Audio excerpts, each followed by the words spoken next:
Dinig natin, napakarami pong mga heavy equipments na nandun po mga cottage.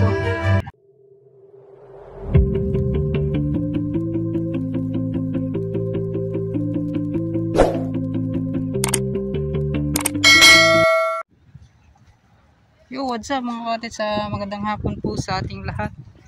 Panibagong araw, panibagong update po tayo. Ngayon nandito tayo sa may sa may Leon Garcia po. At i-update naman natin ano na bang mga nangyayari dito. Yan. So dito may mga panibagong, ayan o, ito bago lang to mga cottage, ano, bagong tambak. Yan. So para po sa papatag dito mga cottage, yung paakyat yan po mga cottage hanggang doon po sa ginagawang flyover. So yan po ay magpapantay po yan sila mga cottage doon, tapos dito pababa. Yan. So yan o, napaka daming gabundok ng mga tawag nito, mga lupa. Yan.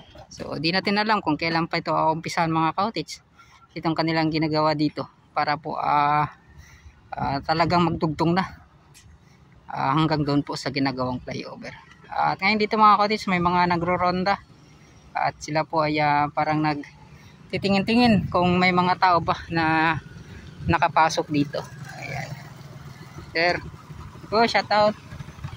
Ayan. So shout out dahil na sir na nagro-ronda dito. So sir, shout out sir. Ayan. So ito mga cottage, di po muna natin yan na i-vlog muna dyan sa may ginagawang flyover kasi yun nga po ay wala pa namang mga nagbago talaga. Ayan. So dito muna tayo itong sa ginagawang Coastal Road at may Leon Garcia. Yan. So bago makita talaga natin yung mga bagong tambak mga cottage. So ito mga kuha na to, old na. Yan.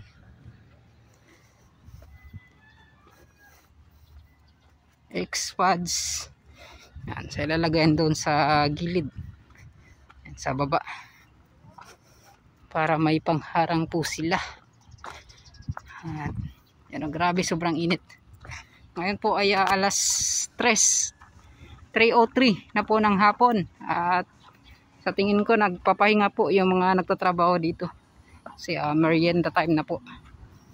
Yan parang tapos na dito sa isang package na to mga cottage, so from Relay Company. Yan.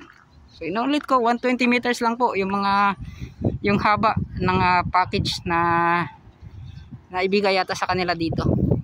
Kaya napakabilis nilang nagawa. Ngunit yung kulay para sa sidewalk sa bike lane mga cottage, i-retouch pa daw yan nila. Kumbaga ito po ay first coating pa lang po. Siguro iwas po sa mga bitak-bitak or mga kapag iba kasi talaga mga cottage pag may mga ganyan, no?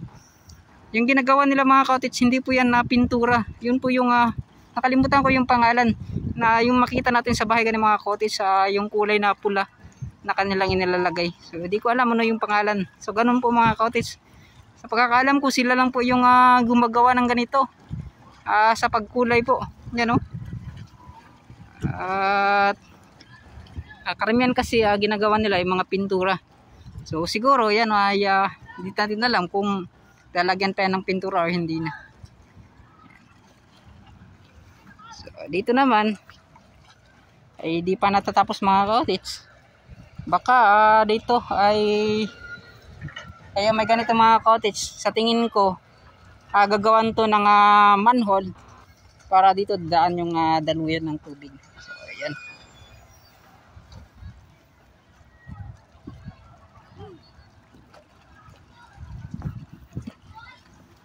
Yun know? Banak mga cottage oh. Mga ano, dami oh. Daming banak na lumilipad mga cottage. Nagsisiliparan. Yan oh, yun oh. Kita nyo? Yan. So, binubugaw kasi ito yun oh, mamalaki oh. Banak or bangus? Ate, parang bangus ata yung mga cottage. Yan oh. Lumalabas na po yung bangus dito.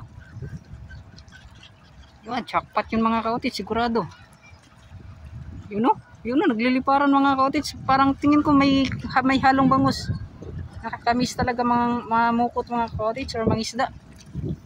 At kahit ganito kainit mga cottage, kapag andyan ka na po sa laot, parang hindi mo na mapansin na sobrang init na pala. Ngunit dahil po sa dagat, parang mawala po yung init. Yan. Ngunit pagkatapos ng mga cottage, kapag umuwi ka na, doon mo na po mapipil talaga na sobrang init na pala nung katawan mo at itim na itim ka na. Yan. So dito banda mga cottage, so sila sir parang nagpapahinga talaga. Wala pong mga nagtatrabaho dito. Yan. So ito para ma-relay company. Yan. Yan. Nilagyan pa nila. Ito po ay parang sa gitna talaga mga cottage. So para makita talaga kung saan yung gitnaan niya.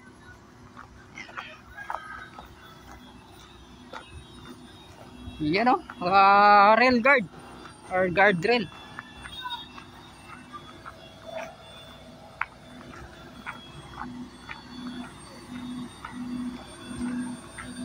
Mga ilang kwan na lang ito mga cottage, may kwan na pag nyan ilang araw na lang. Boss, ang hapon. Okay, gamay na lagi mo diri boss. Gamay na lang lagi mo. Ano sila dito? Nagpahuman na no diri ah. Murag kanina lang gyud og kaning pag-asfalto. Pero asfaltahan gyud di siya sir or ingani lang sa asfaltahan gyud siya no. So balag kaniyang first nga mahuman. So yung mga cottage oh. So gumagawa pala sila ng yan oh. Para sa paggawa ng cyclone wire na harang mga cottage. Yan, boss, salamat kay boss. Kay boss. Ngayong hapon. Yan. Nalagay guardrail dire boss. O kaning kwan. Kailangan gid siya dire no? Oo, kailangan siya dire. Lagi no. So, yung mga cottage so kailangan talaga may guardrail dito. Boss, salamat boss ha. Yan, salamat. Yan mga cottage, tuloy tayo hanggang doon sa unahan. So napakabilis na nailagay itong guardrail mga cottage so, sa kabilaan. Yan. So dito naman ay kunti na lang talaga sa package na to na nagtatrabaho. Ando na po sila sa may Roas Rotonda. Yan. At kunti na lang talaga mga cottage, sinulit ko. Ay matatapos na to dito sa package na to. So sana mga cottage, ito naman itong harang dito mga cottage ay kapangalawang palit na po to nila. Yan. So pinalitan po nila, yan. Pinalitan po to nila mga cottage kasi yun nga po ay manipis ata yung unang nailagay nila. So ngayon po ay makapal na. Yan. So, goods na talaga mga cottage.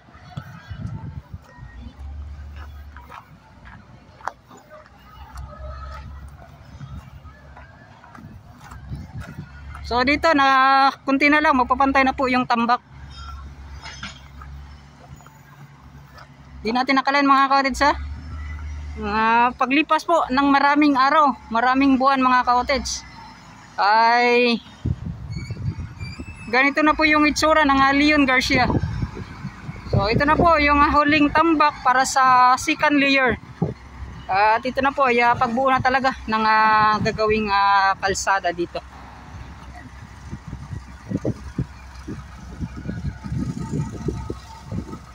So no swimming, no fishing. So bawal siguro dito lang sa gilid-gilid mga cottage doon banda. Kaya pwede. So tingnan natin mga cottage kung may huli ba sila sir. Yan o, tama.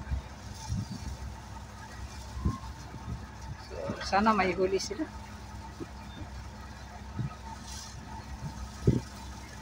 Parang mingaw, alaws ata mga cottage. Oh.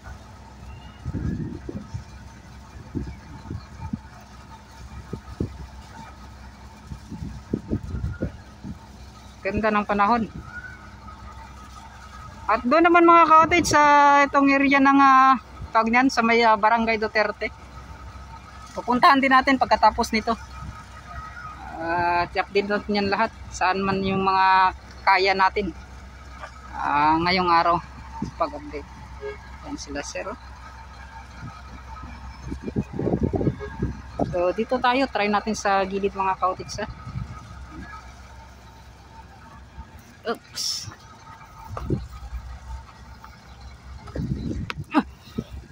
Yun. So yun sila sir. Parang tumitingin ata sila sir kasi yun nga pa yung nariyahan nila yung mga cottage. Napakadami talagang isda na lumilipad. At yun, may huli ba? Meron ata parang nangunguha siya ng sa may lambat niya mga cottage. Ayun malaki. Yun mga cottage, banak or bangus yan. Wow. Sigurado.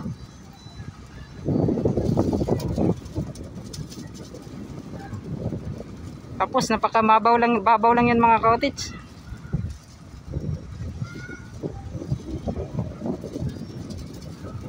Yan o. Kinukuha niya, pinaplastar niya mga cottage.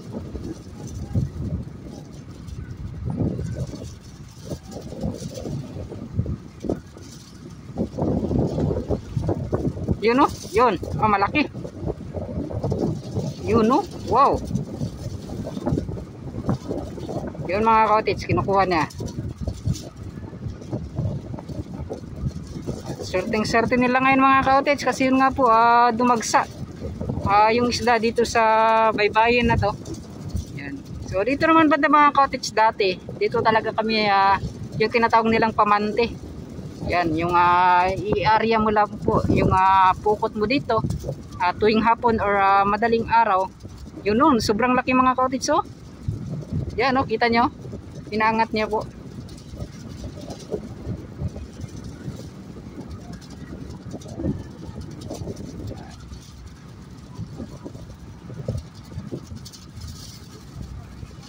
Yan, so talagang araw nila ngayon, araw po ng swerte nila ngayon. Parang bangus ata yan mga cottage oh. Hindi po yan yung tinatawag nilang banak. Kitang kita naman dito mga cottage. So dito po ay nakalagay nga ay no swimming, no fishing. Yan. So baba tayo. Oops.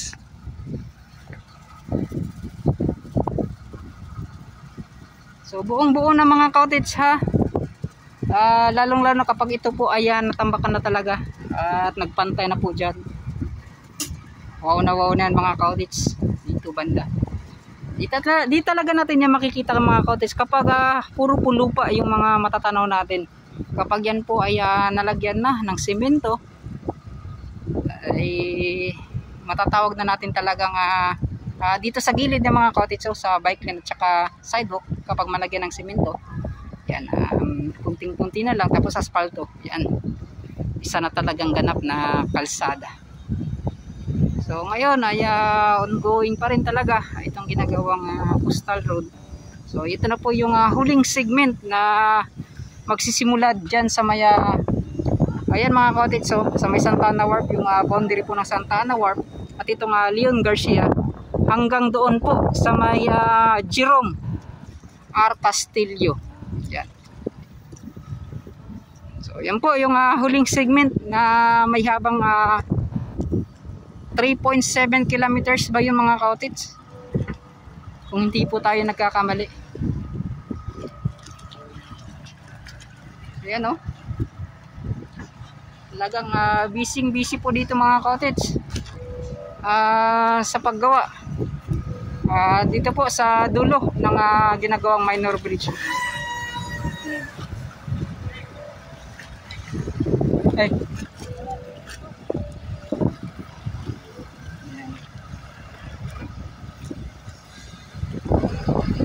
So yun mga cottage, pinapatras niya mga cottage ay pinapabante. Yan, para po makagalaw yung excavator.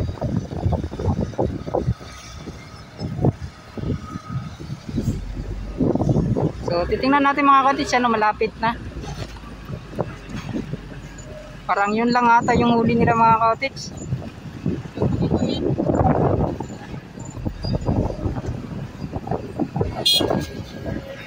Ay, sila bossing.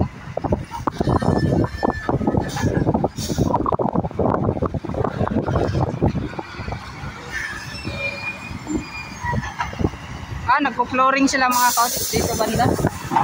Yes, si boss. Boss! Ayan, nagpo-flooring po sila.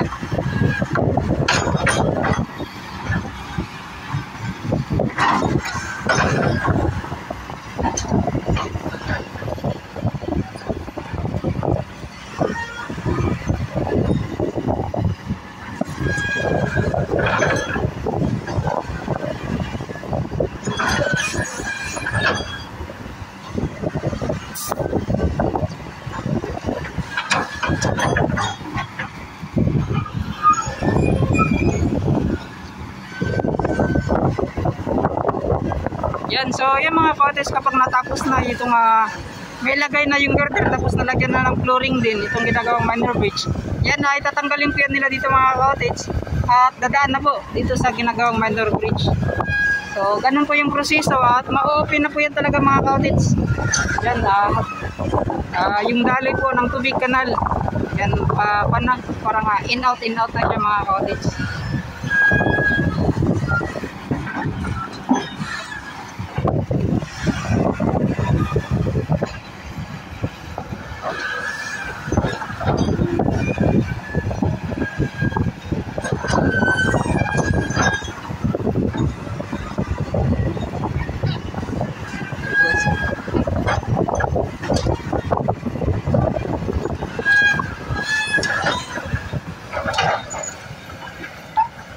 So yun, sobrang lapit na yung sa kabila mga cottage. So yung sa Barangay Duterte papunta po dito, napakabilis, kunting-kunti na lang talaga mga cottage. Yan, so boss, kaya nga po okay kayo. Yan, okay kayo. Tingin ito boss. Yan si boss Tansky. At parang di natasin yung gumagawa dito mga cottage. Nasa parang Mac Builders na. O, di kaya yung girder. Kali sinyang yung maglalagay dito mga cottage. Kasi itong paggawa ng minor bridge mga cottage, sinyang po talaga yung gumagawa or nakakuha ng subcon sa Mac Builders Company. Ayan.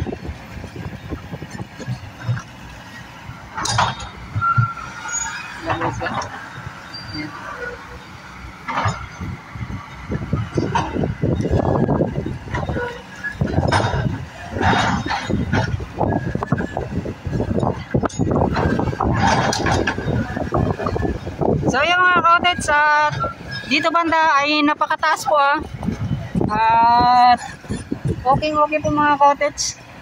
Ngunit pagkatapos doon sa unahan, pababa naman yung mga cottage. Pag may ganito talaga, kapag may minor bridge, kaya mataas po yan siya mga cottage. Yan, pataas tapos pababa. Ngunit hindi naman masyadong mataas talaga. Nasa mga, yung pagitan lang, nasa mga 2 meters or nasa 3 meters mga cottage. Tapos lahat po ay magli-level na.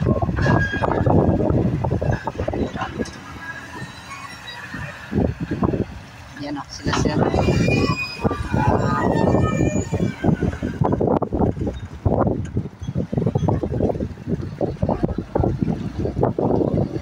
Dito, napakaganda na yung tingnan mga cottage dito sa ginagawang Davao Coastal Road.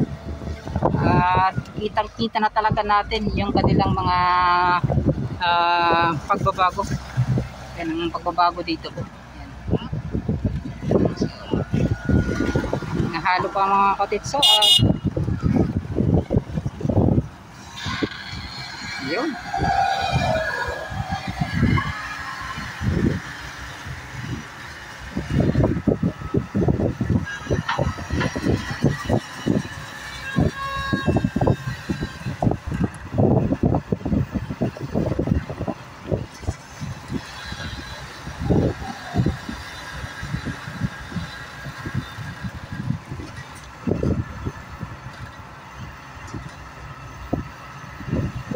ganun.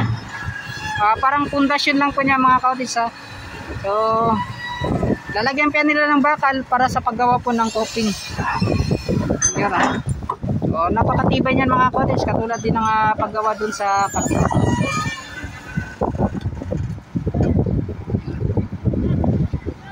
Sila zero, natin sila zero.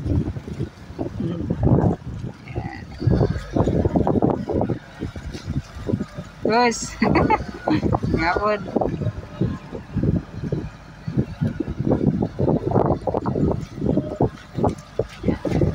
So yan na nga po mga kautis, at tapos na yung nangisda kanina na napakarami pong mga isda na lumilipad. Yan, at ngayon hindi natin alam kung mga ilang piraso yung nahuli po nila.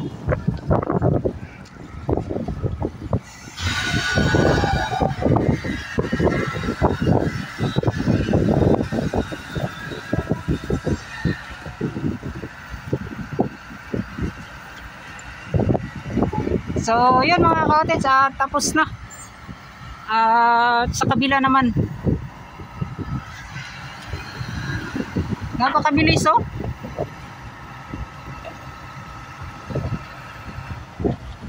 Napakabilis. Yan.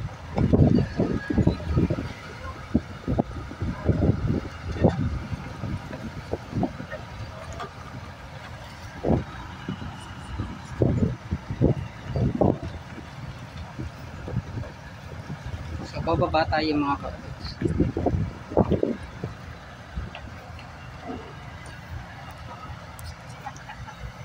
Yun. Boss, baba ko ha. Ay, salamat. Ay. Yan. So, sila zero. Yan. So, naday sila din mga kapatid. So, boss. Grabe, kada ko mga bakal mga kapatid. Kita naman ninyo. So, para sa flooring yung mga kapatid sa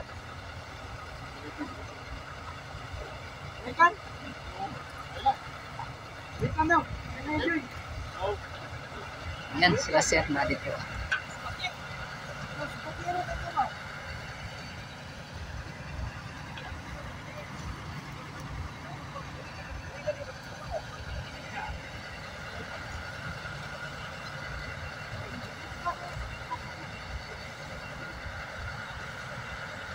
So yan.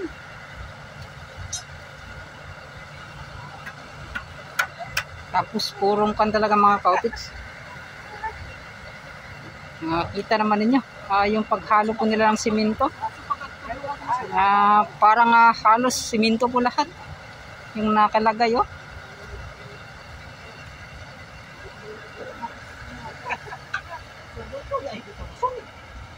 Wala sagol graba sir?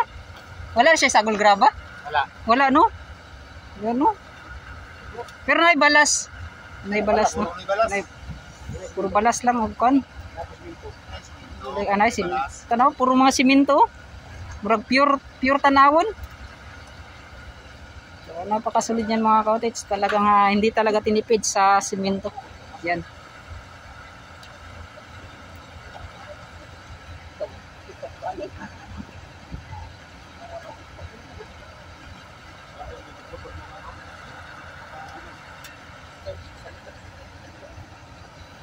So ganito po sila maggumawa mga kautits ha. Ganito po yung paraan nila. At talagang hindi po yan na tinitipid yung pagkagawa dito.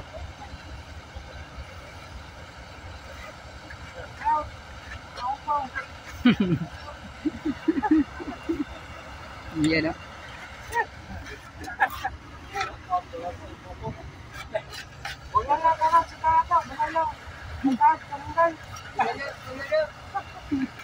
Yan na sila mga kautits.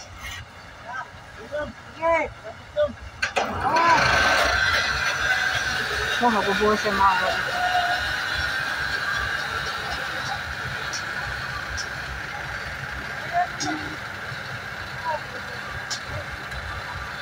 Okay, kapasok.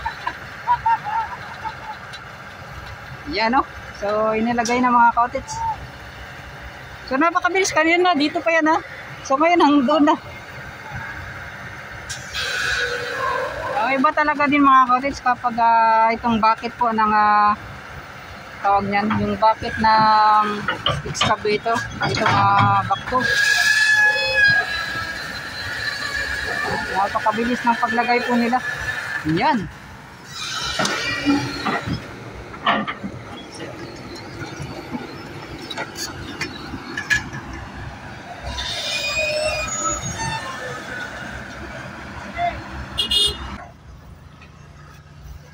Yun, no? So, yun mga cottage, at dyan po muna, hayan po muna natin sila magtrabaho. So, pupunta na po tayo dun sa dulo. Yan, salamat kala na sir. Yan.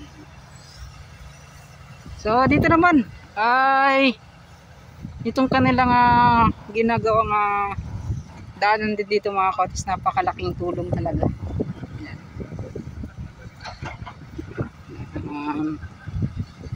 Isa sa mga dahilan kaya po napadali po yung pagtambak nila.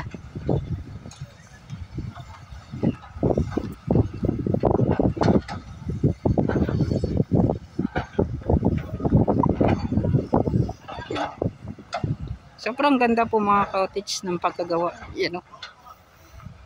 Wow na wow talaga. At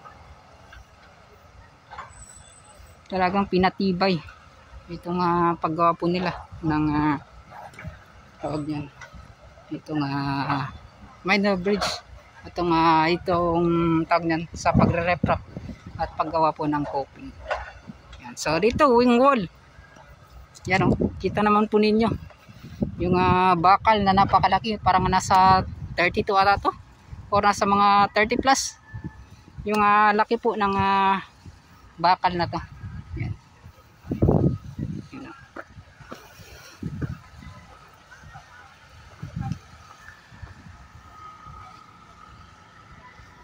So, yun, at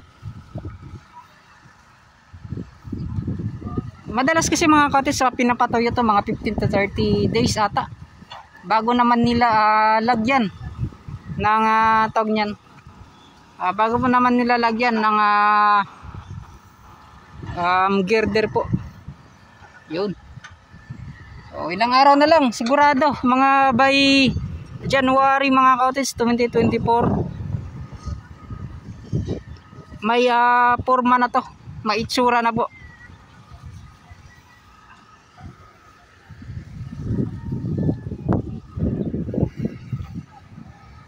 Yun no. So mega shoutout pala kay Sir Red Regan. So sir, mega shoutout, at ngayon lang po kita na shoutout muli. Yan Sir Red Regan, mega shoutout sa iyo. Ayan, sana magkita po tayo. Yun, sayang na sayang talaga mga cottage, wala na dito si Sir Red Regan. Mega shoutout sa kanya. So ito na yung mga pagbabago na nakita natin dito po sa Leon Garcia R. Castillo segment. So di natin alam mga cottage na baka bawal na mag-vlog dito ba. Yan. So malalaman din naman natin yung mga cottage kapag bawal na, sasabihan naman tayo niyan. Sasabihan tayo na bawal na mag-vlog, ganyan. Ngunit ngayon mga cottage, hinihintay lang natin. Sasabihan tayo ng ganun. Yung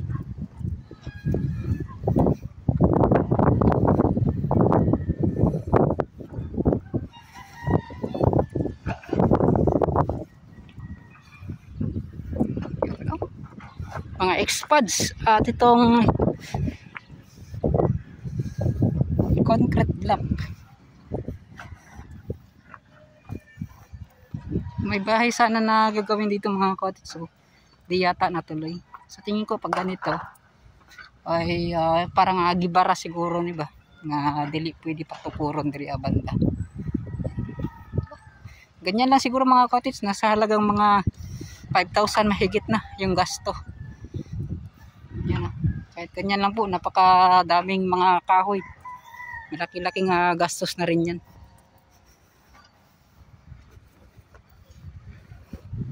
Dito ito po yung panghalo at ayan nila mga cottage, panghalo sa simento. Pag mga ganyan, hindi po yan siya para sa tambak.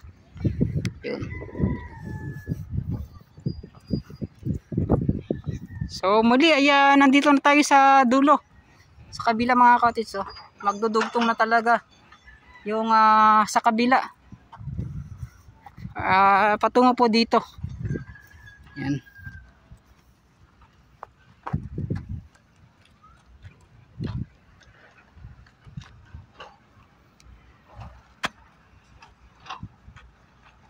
Yun. So shoutout tayo sa mga bata nga nagre, puro mga naka-Adidas ay dili day.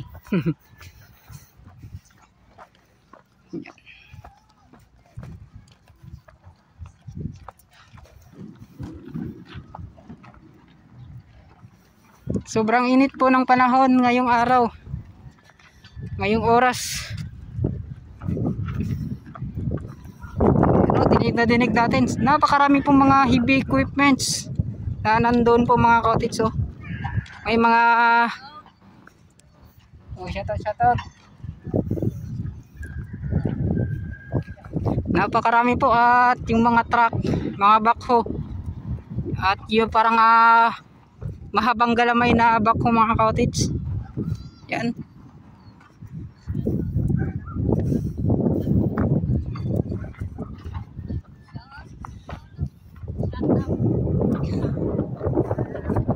Yan o.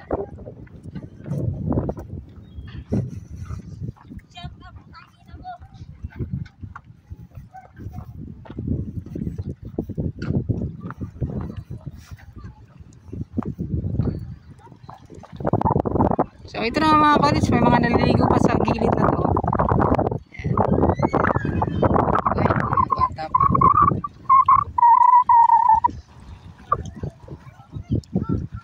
So yun mga cottage, at ito na nga yung nakita natin dito sa dulo. At pagkatapos nito pupunta tayo dyan mga cottage, dyan sa Barangay Duterte. Yan, titingnan natin kung ano po yung mga nagbago.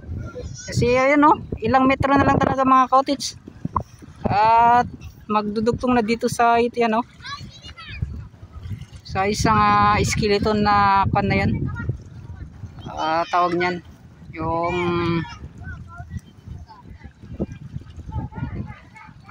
yung haligi. Yun. So yan, maraming salamat, at hanggang dito na lang. Yung shoutout daw sa mga bata.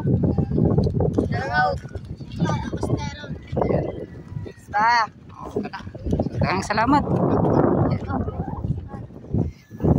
So ito, at napakadami na po ng mga nangyari dito sa itong Arcastillo, sa huling segment, sa may Leon Garcia hanggang Arcastillo segment. Sana po ay matapos na, para wala na talagang mga pangamba po yung mga ibang tawag niyan. Yung iba kasi mga cottage, may mga pangamba pa na matanggal daw natapos, hindi daw matatapos. So ganoon. Sa tingin ko matatapos talaga po ito, kasi tuloy-tuloy naman talaga. At yung sa kabila mga cottage, yung sa phase 1 po ay pinapadaanan na naman. So dito naman sa itong phase 2 po ay kunting-kunti na lang talaga mga cottage. So sa tingin ko nasa mga 3 taon ngayon, 3 years from now, kita na po natin na ito po ay tapos na. So sana ay napakahaba pa talaga ng ating mga update niyan mga cottage. Sana mga cottage ay hintayin po natin na ito po ay maging success. Yan. So maraming salamat, at hanggang dito na lang. So papaalam na po ako mga cottage sa mga solid supporters natin, solid viewers, solid subscribers. Yan. So maraming salamat. So sa lahat po, mega shoutout sa aking kapatid na yan sa Samal Island, sana po ay pala rin. Yan. So dito rin sa Davao City, yung kay Sir John Impasis, at sa aking tiyuhin na si Tadi, yan, Tadi Hasan. Yan. So sana palarin man or hindi mga cottage yan, lahat po ay kailangan natin na respeto kung sino yung manalo. So kailangan po yan ay sportsmanship.